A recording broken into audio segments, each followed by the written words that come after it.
Good evening, guys. Really excited to join you this evening. Before we really jump in properly, let me just say that one of the things we're going to do today is we're going to use a platform that will help you vote on some things. Also, you can put some questions as we go. So what you do need is your phones, and you just need to scan that QR code, and that will log you into the presentation. And you'll see at various points I'll ask you to vote, or I'll ask you to give your opinion or to tell me a piece of information, and then you can use it to do that. If you're struggling with the QR code for some reason because you can't get your camera to work or whatever, then you can just go to menti.com, as you can see on the top there, and put in that code, and that works too. So let me just, before we start, tell you a little bit about myself. So as you can hear, I'm not from Cape Town. I live in Manchester in the UK. Anyone heard of Manchester? Yeah, okay. Let me ask a question. Anyone here red from Manchester?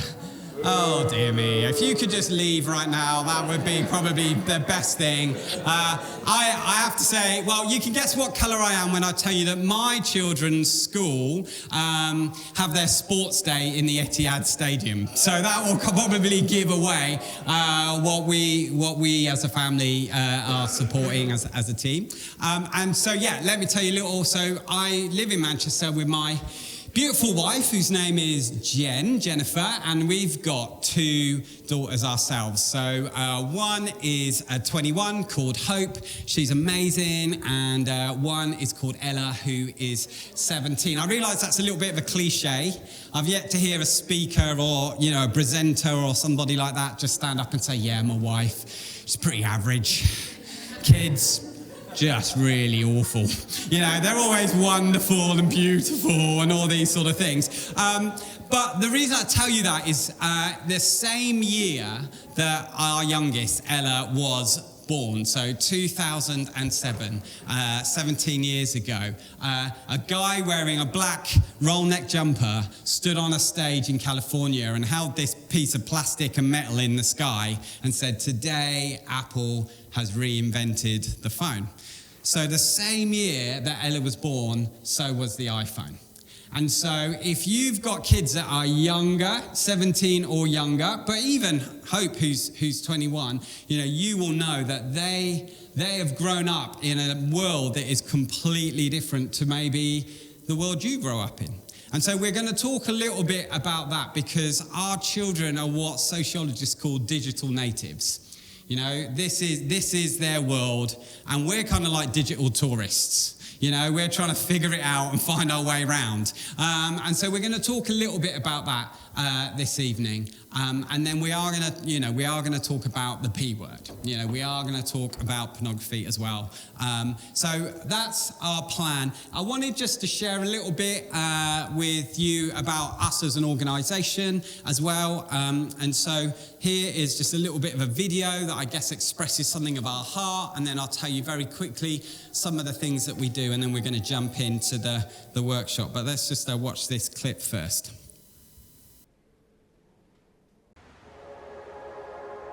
When they ask us why we stand for this and resist the demand of a system that insists we dilute our standards of treating humanity as a gift, we tell them there's a better way. We found the path of grace that led us from our grave, and we opened up our hearts again.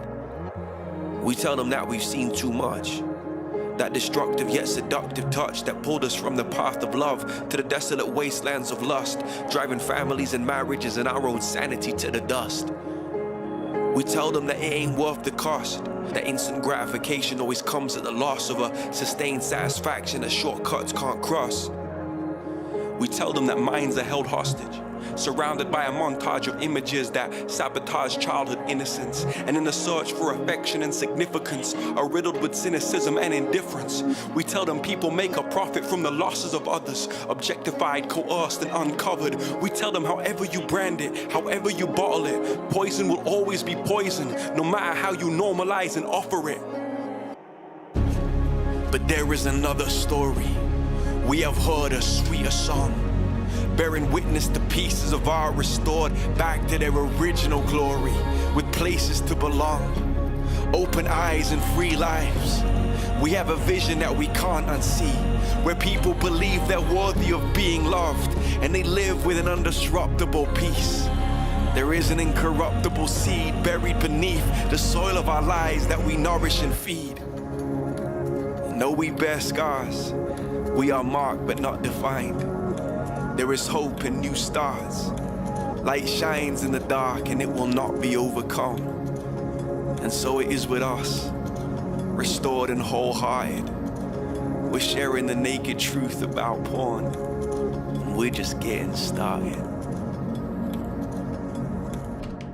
So, Naked Truth has been going for around 10 years now, a little bit longer actually, and really we aim to do two things. We aim to open eyes and free lives from the damaging impact of pornography. So Open Eyes is awareness and education. So things like this, working with you guys as parents and caregivers, but also working directly with young people themselves. So we've been working in schools for the last 10 years, probably seen 100,000 pupils face-to-face in schools telling them about why porn is a problem, actually. It's not a bit of harmless fun, whatever you might hear. And so talking about that, helping them understand the why. That's what Open Eyes looks like for us. So education, awareness, working in mainstream media, working with government, trying to help society understand the harms of pornography. And then Free Lives really is recovery work. So support and help for those who are drowning, struggling, addicted, feel like porn's become overwhelming for them. And so we run groups that are online because actually the same technology that has made the problem accessible and anonymous and affordable, actually that same technology can make help accessible and affordable and anonymous. And I wish I could say the word anonymous because I have to say it quite a lot in my job and I just can't. It's like a speech thing. But I like the A's. That's the problem. I should just say confidential, but then you lose the alliteration. So point being that actually we can give people help online, which maybe they don't want to get in person. And so we've been running online groups and different video on demand courses and all sorts of different things for people as well.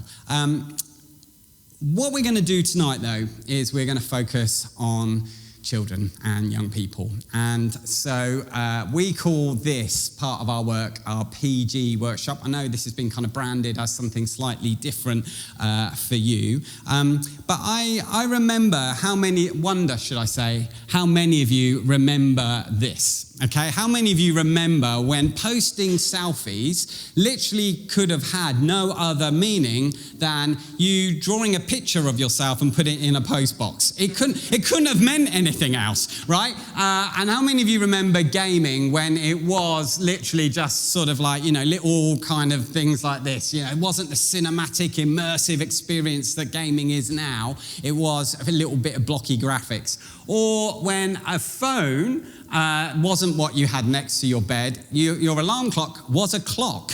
How many of you remember that? So you get to vote. So get your phones out and you should see the question on there automatically. And as some of you already have begun to do, just vote on what of those things you remember or don't remember. Oh yeah, if you've just arrived, let me just stick a QR code up for you so that you can join the fun. Okay, so if you just arrived and you're wondering what we're talking about, just scan that QR code or just put in menti.com and the code you see on the top of the screen, that works too. So either of those things work.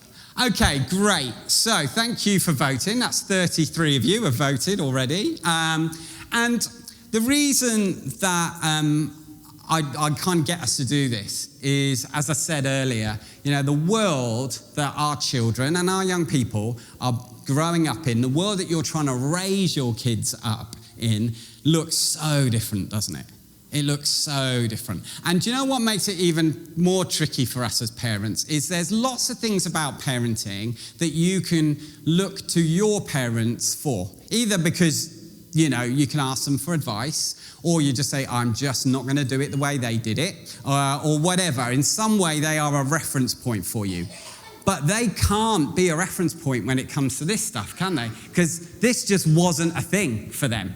And so we recognize that the landscape we're in is really different. One of the things that I just wanted to mention just before we go any further, I'm going to be talking about lots of different links, lots of different potential websites that might be helpful for you, show you a few videos that you might want to sit down and show maybe your teens or your children, and you'll be going, what was that? And I don't know, and you're taking screenshots and writing down notes. You don't need to worry too much, okay? We've got a kind of online pack. So if you go to theparentpack.co.uk and you put in PG free, you can have that free access because you came along tonight. So if you're going to do a screenshot of any screen, it would be this one, okay? Because that's got the web page on and it's got the voucher code on. If you're doing it on Menti, you can probably just do a screen grab or you can do a photo. Look at you just nodding. You'd done it ages ago, hadn't you? Something like, don't you know who we are? We are so technical. Okay, so I'm going to ask you a question then. How old are your children? Appreciate that some of you here might be here as youth workers or grandparents or guardians and caregivers. You may not be here just as a parent, but whatever children you're thinking about, the teens, the younger children you're thinking about, as you came along tonight, could you enter those ages so that we can see? Okay, great. So we're seeing a mix here already. That's helpful. What I find always really interesting are the people who go to all the effort of typing out the word. E-L-E-V-E, and you can just put 2 1s. It's loads quicker. But I love that. Thank you for being bothered, for caring enough to type out the word in full. Okay, so we've got a real mixture here, haven't we, in the room already? We're seeing this mixture of younger ones, primary, and maybe even younger than primary, and then some are kind of older. I've even seen some in their 20s and things as well on this list. And so what we're going to do this evening is we are going to split the evening in 2, really. So we're going to think a little bit about those kind of 8 to 11-year-olds. And we're going to talk a little bit more broadly just about what you can be doing to it's not going to be an online safety, but there'll be bits that will kind of be appropriate for that, as well as if you do these things, then you're not going to have some of the pornography problems that you might have with a younger child, which is normally they find it by accident. And so we're going to talk about that, the younger kids, and some practical things you can put in place for younger ones. Then we're going to have a break, and you can get some tea, some coffee. Then we'll come back and we'll talk teenagers. So those of you that have got teenagers now and you've done all the younger stuff, you'll be like going, I've got to wait till after coffee before. But you might know some parents who've got younger kids. So even if you've got teenagers, just be taking it on board for them, other people you might know. And those of you who've got younger ones and they're not teens yet, you're like, oh my goodness, is this what's coming? Maybe. So before I say anything else, something I did want to say is this. I think as parents, and as I said, me and my wife Jen, we've had 2 daughters, and so we've had to navigate all this stuff ourselves. And one of the things I think it can feel like sometimes as parents, and it was said right at the beginning, it can feel overwhelming. It can feel like, oh my goodness, this is tough. No one really told us about how hard this was going to be. But one of the things that I think you just need to know is if you are a parent or a grandparent or a caregiver, the truth is you have already developed skills. You've already got stuff in that kind of parenting toolbox that you've kind of picked up and used and developed that I think is going to work when it comes to this whole conversation around digital stuff and pornography. It can feel like, because they're digital natives and they're the one you go to when you can't get your DVD to work properly or whatever, it can feel like, oh, hang on a minute, they know more than us about some of this stuff. But actually, the truth is that loads of what you've already learned, loads of what you already have as skills, will be able to be applied into this stuff. You're not starting from scratch. And you are already heroes. That's what I'm saying. You're already amazing. And you're already doing a fantastic job of raising your kids. This is just another bit that actually you can apply some of those skills to. And I would say that, maybe it's not by coincidence that the Bible reminds us as well of just kind of like, actually, there with God, we can do like the unimaginable, what feels like the impossible, and perhaps parenting is like top of that list. But that's still true. When you read those verses and when people talk about that and we start thinking about, miracles, or we think the impossible, sometimes the impossible is just getting through the day with your kid without losing your rag, right? But it's the same God who does the miracle and helps you get through the day. And so I just want to remind you of that, because it can feel a little overwhelming, but actually I really do think there's hope for us all in all this stuff. One of the analogies that we like to use when it comes to the internet is this, that the internet is like a city. Now, my two girls, as I said, they're from Manchester, so they were born and bred in Manchester, or they grew up in inner city Manchester. Now, a city is a fantastic place to bring up your kids, and you guys, you live in an amazing city, and so cities have like awesome things, entertainment, culture, beauty. They are brilliant. Cities are awesome, but cities also have dangerous places and dodgy people, right? And when our kids are growing up in a city, we teach them from a very young age about both. And we help them, hopefully, to experience the great stuff and to be wary of the dangerous stuff. And that's part of what we do as parents. We do it almost instinctively.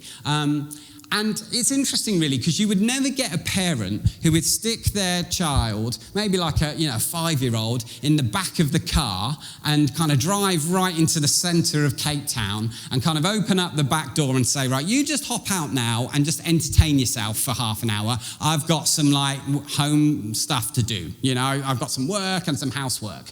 And we would never do that.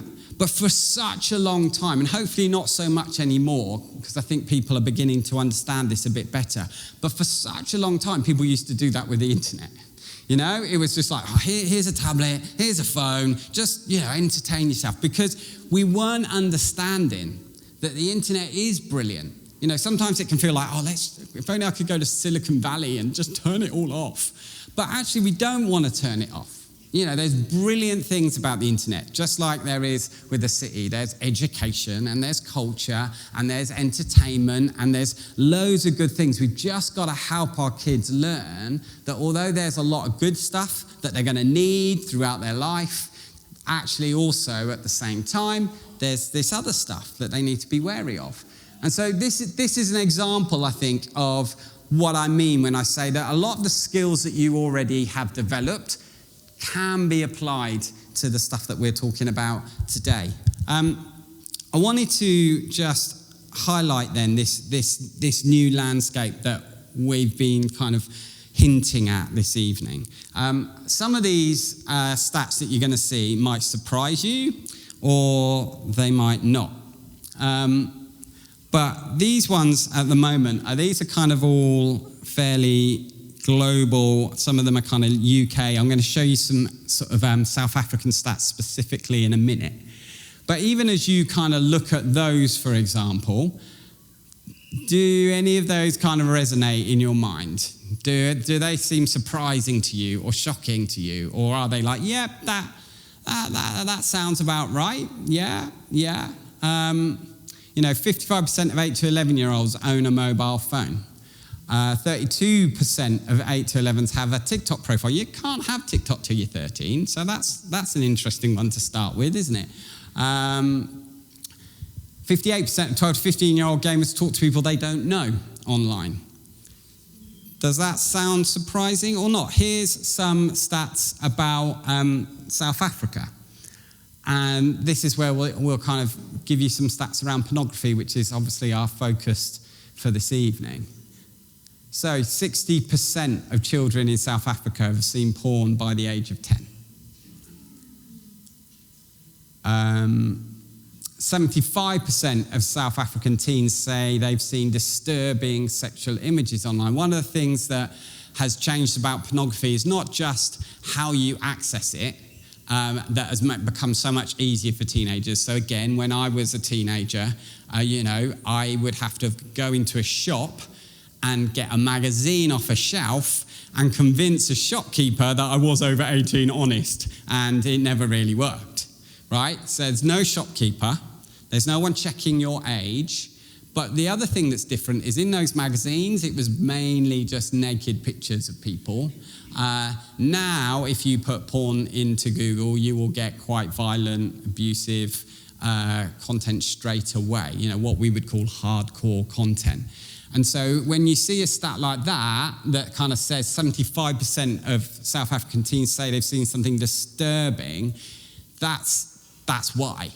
Because the first search results are those kind of violent, abusive things. So you might have had some curiosity as a 15-year-old going, let's put porn in, see what happens.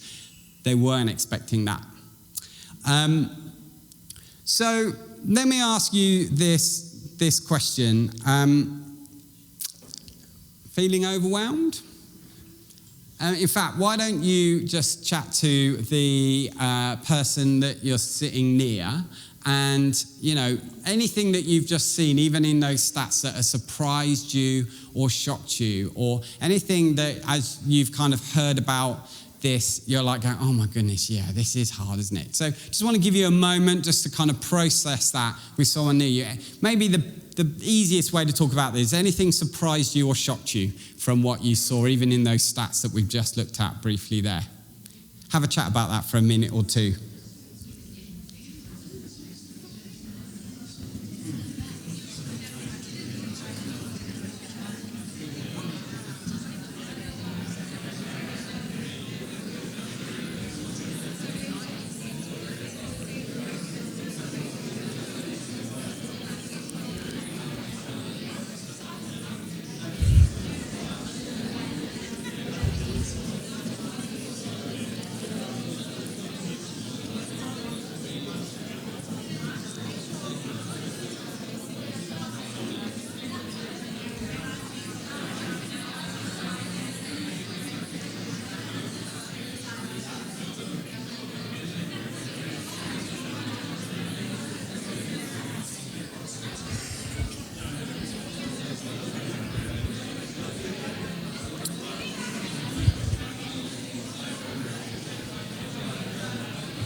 Okay.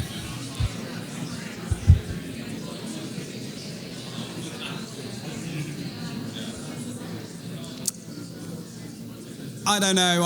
I'm making an assumption here tonight that most of you are connected to the church or a church this evening. So let me just take a minute just to share some of the things that the Bible has to say, that if you are feeling overwhelmed, maybe this is just good just to lean into again and just remind ourselves of again. James 1 says that if any of you lacks wisdom, let him ask God, who gives it liberally and without reproach. He's not like going, well, why don't you know what to do with your kids? There's no reproach. Maybe again, just Isaiah 41 verse 10 says, fear not, for I am with you. Do not be dismayed, for I am your God. I will strengthen you. I will help you. I will uphold you. again, we think about verses like this and we think about them being like for the big stuff that we're doing in life. God, you need to uphold me because I'm taking on this massive ministry thing or whatever. But I utterly believe that these are just as true in this conversation. Proverbs 22 famously, train up a child in the way they should go. And when they're old, they will not depart from it. The Bible, I think, does remind us that there is a God, however overwhelmed we may feel, who isn't overwhelmed by this. He's not overwhelmed by even those stats that we've seen. I believe that, part of our work with Naked Truth is to help people understand the harms and why porn is harmful, but we completely believe that needs to be very quickly followed with but there is hope. There is freedom for those who are struggling, and that's why we do recovery programs, but there is also hope for us as parents as we're trying to help our kids navigate all this complexity that they're growing up in. I believe there is hope.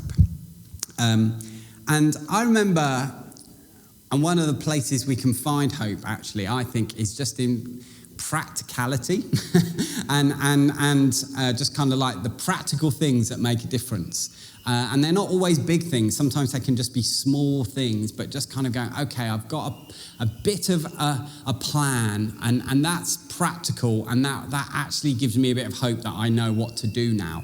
And I remember when we first moved to Manchester, it was kind of 2000, and so that was before Google Maps, for example. I can't imagine now how I get anywhere without Google Maps, but I did. In fact, how did you get anywhere before Google Maps? What did you use? Yeah, an A to Z is what we had. I don't know if they have those in Cape Town. Okay, an A to Z. So we moved to this new city, and we didn't know anything or anywhere. So I had to have this book, this map, sitting literally on my passenger car seat, and I would be looking at it constantly, just getting it out. Where am I? What's that road called? Right, let's find it. That was just how you did it. You kept going back to the map. And I kind of think if we are digital tourists, if that's an analogy that's helpful, if the internet is a city and we're digital tourists, we're kind of blundering our way, trying to find our way around this thing, then it's okay to have a map. It's okay to go, right, we might actually need some help to find our way around. So on the screen now, I've just got a couple of websites that I think for us, as we've been doing this navigation, have helped us and have been a bit of a map for us as parents. One is a website called internetmatters.org.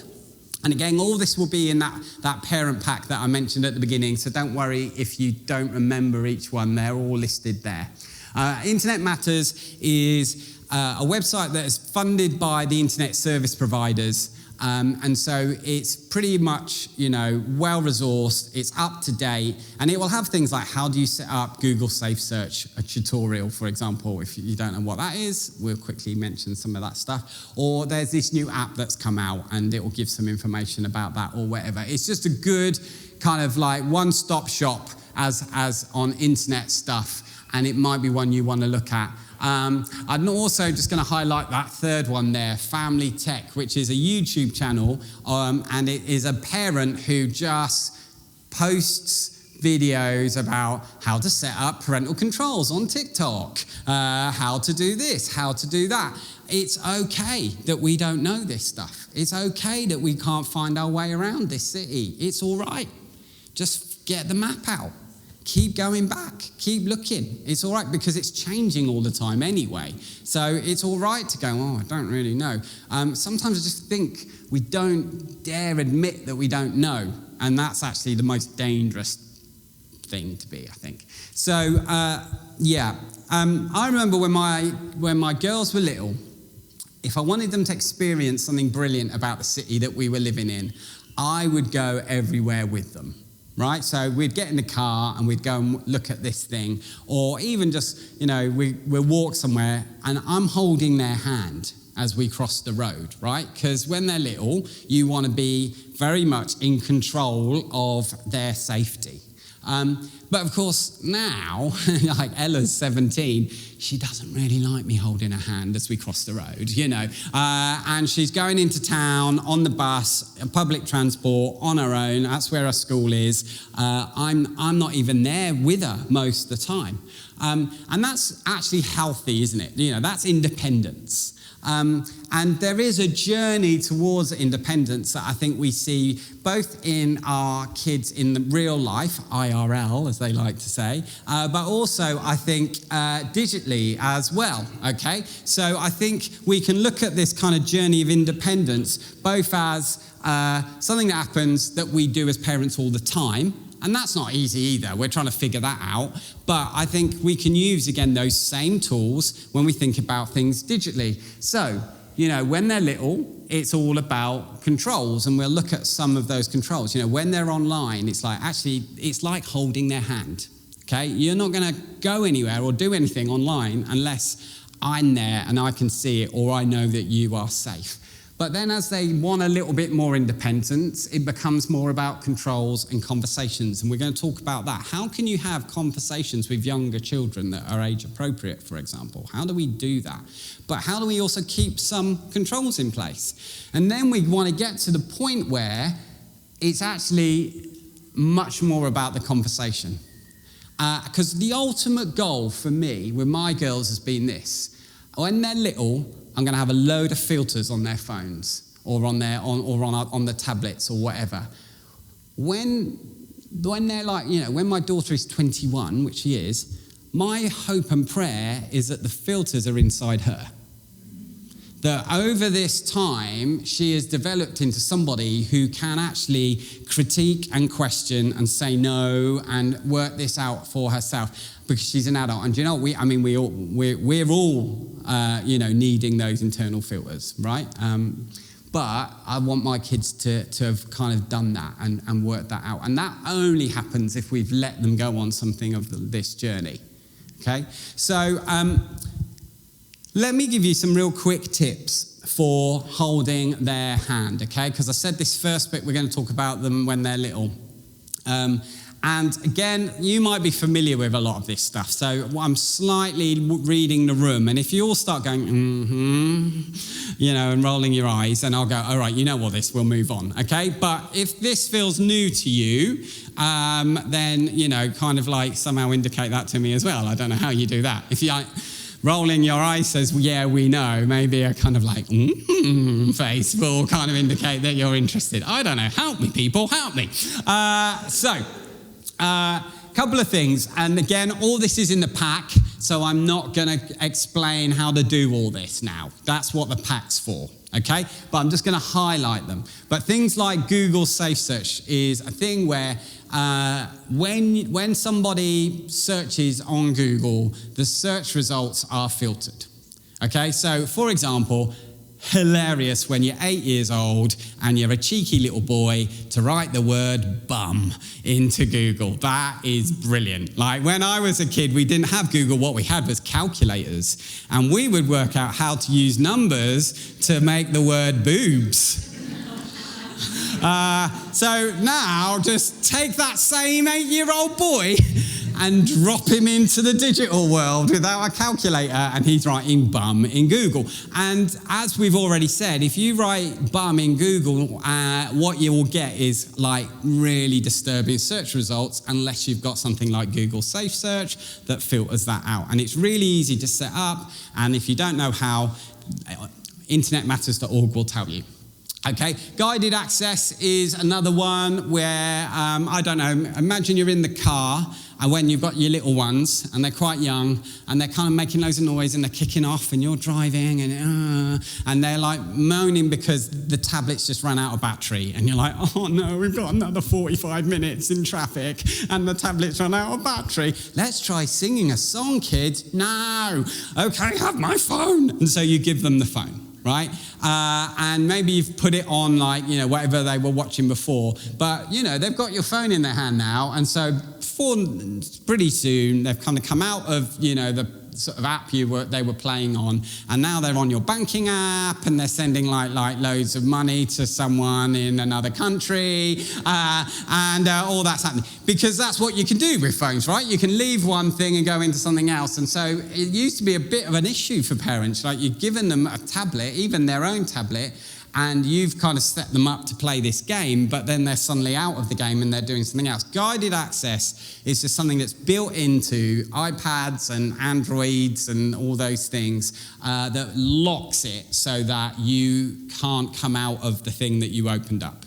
Okay, so you're like, if you're going to watch a film, this is the only thing you can do on this tablet because I've locked it with guided access. So that's a useful thing you might not know existed, but it's there. Things like restricted mode on YouTube, or just use the YouTube Kids app instead of the YouTube app, because then that automatically will filter out those recommended next videos, which can sometimes be a nightmare, right? So they're watching, I know Peppa Pig. You don't even know what Peppa Pig is, probably, but, okay. So they're watching Peppa Pig, and, Daddy Pig's gone, oh, silly old Peppa, and he's done that, and then, up comes, like some really scary Peppa Pig kind of, spoof that some kind of, 18-year-olds made that's kind of got Peppa having his head chopped off, and that happens, right? On YouTube. And so again, this kind of stops that from happening. So there's a few things there. As I said, these are things that are in the pack, but I don't want to spend ages sitting on it. Does everyone know what screen time is? Yeah, that's probably one everyone's heard of, and Android have their own equivalent, don't they? Have you heard of the 3 T's? I think this is super, super important when we've got younger ones, so like under 11s, okay? And the 3 T's is this. This is what you want to teach your child. You want to teach them the 3 T's because, as I said at the beginning, exposure to porn for like a 10-year-old or an 8-year-old normally happens by accident. And so this is what the 3 T's are. What you do is you sit down your kid and you say, look, the internet's brilliant. It's really fun. It's so much cool stuff. I know you love playing this and watching this and all that stuff. But the internet is a bit like a real life city. And you know that in a real life city, we do loads of fun things, but we have to be careful when we cross the road. We have to be careful, and we have to make sure that, we don't talk to some people and all that stuff. That's what, the internet's the same. But sometimes things can happen by accident. So this is what I want you to do, okay? If you see something when you're on the internet or you're on your tablet or whatever, and it just makes you feel like a bit funny inside or unhappy, or you're just a bit like, oh, what was that? I didn't like that. If it makes you do that feeling, you get that feeling, then I want you to remember the 3 T's. And the first T is really simple, okay? I want you to turn it off. Straight away. The phone, the tablet, just turn it off. The next T is I want you to turn away. And the reason you want to teach your kids to turn away is because probably, I couldn't give you a percentage, but I would say the majority of the adults that we work with who have porn addiction, the majority of them were exposed to pornography as a child. And again, it was normally by accident. And they have a number of times, talked to our team about the fact that they saw something and their initial reaction was like, oh.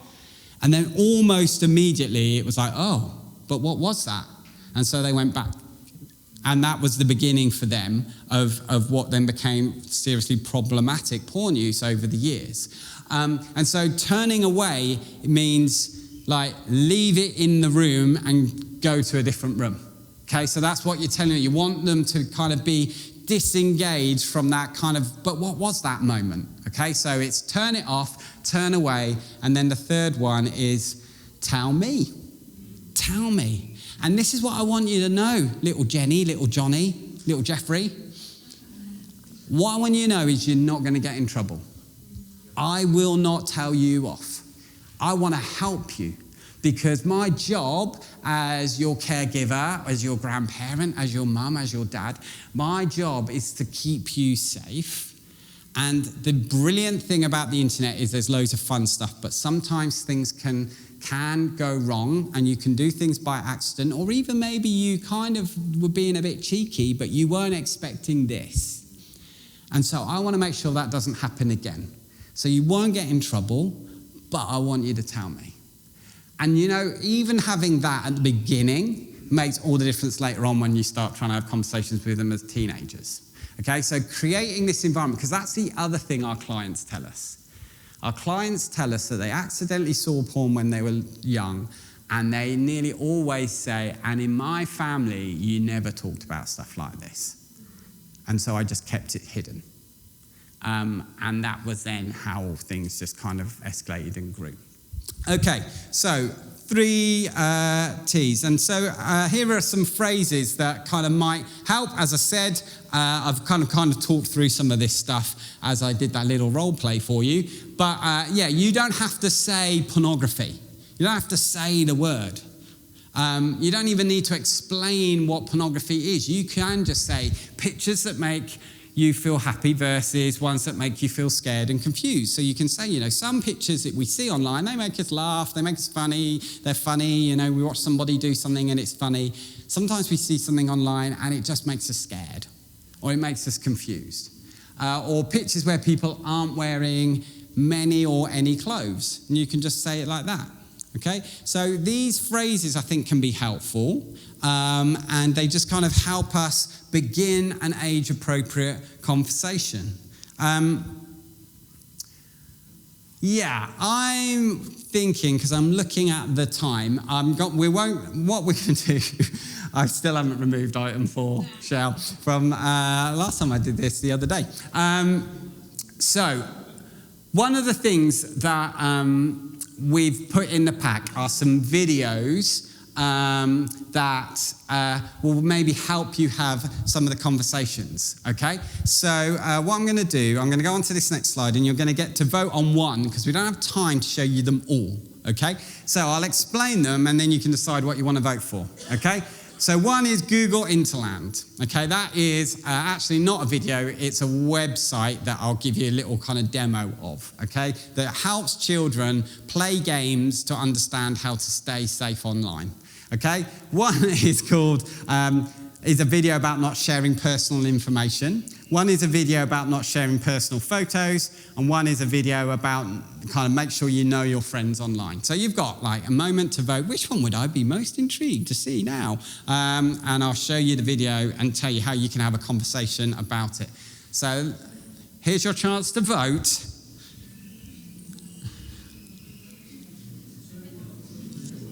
Oh. Okay. Right.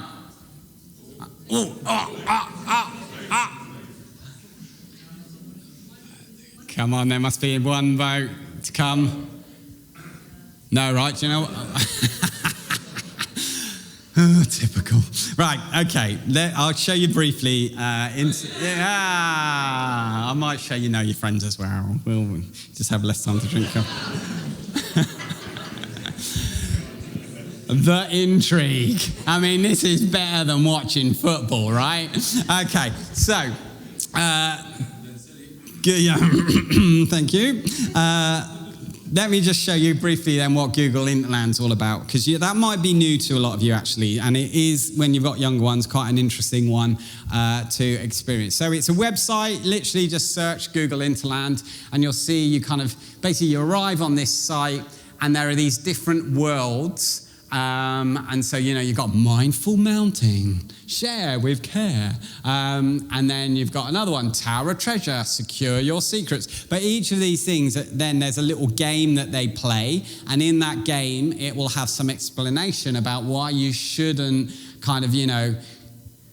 tell people where you live when you're online or whatever. So there's a kind of like keeping them unsafe, helping them to understand some of the kind of pitfalls of being online, but it's in a fun way. And here's an example of one of the games, for example. So it's something you would want to do with them, so that you can have the conversation whilst you're doing it, right? So the whole point of this is these are conversation starters and pointers. So it's just a way of you being able to do that. I'll show you the other one that got all the votes, which was this one, wasn't it? Okay. Yeah.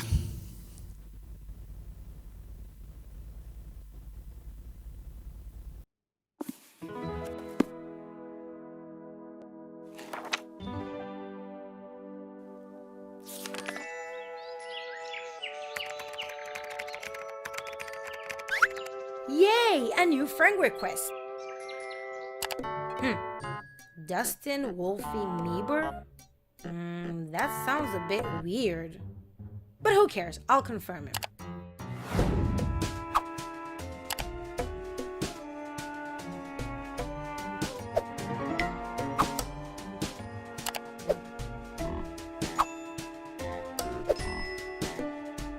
Going to visit Grandma.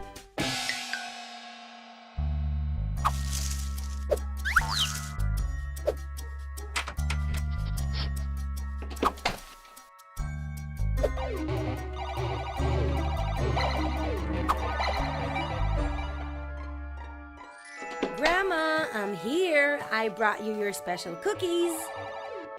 Grandma? Hey, sweetie. When you confirm someone as your Facebook friend, you invite them into your life. Confirm only people you know. Wanna have lunch together? Maybe some other time. Okay, a little bit dated, but your principle is still there, right? You can still have a conversation after watching a fairly fun thing about actually whatever you're playing, whether it's Minecraft or Roblox or whether it's some kind of like fashion game that you're playing, you know.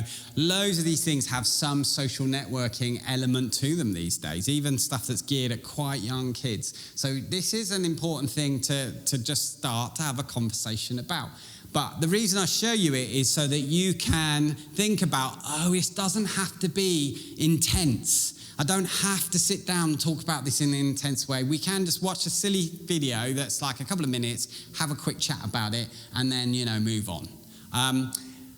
Some other things to look at. Again, I just want to give you some books because not everyone wants to sit down and watch things. You might prefer to read. So this is one book that's called Good Pictures, Bad Pictures, Porn-Proofing Today's Young Kids. There are,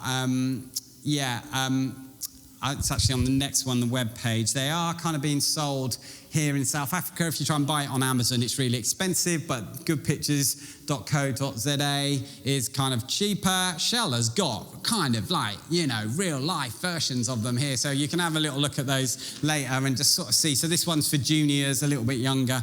And again, it's something you go through and you talk whilst you go through it, really. And I think that's the kind of like the main thing we would want to kind of highlight. Here's another book that you might be aware of that's called The Chat, Birds, Bees and Destinies. Then there's one by the same author that's for slightly older that is called The Puberty Survival Guide, and there's a chapter in there about pornography as well.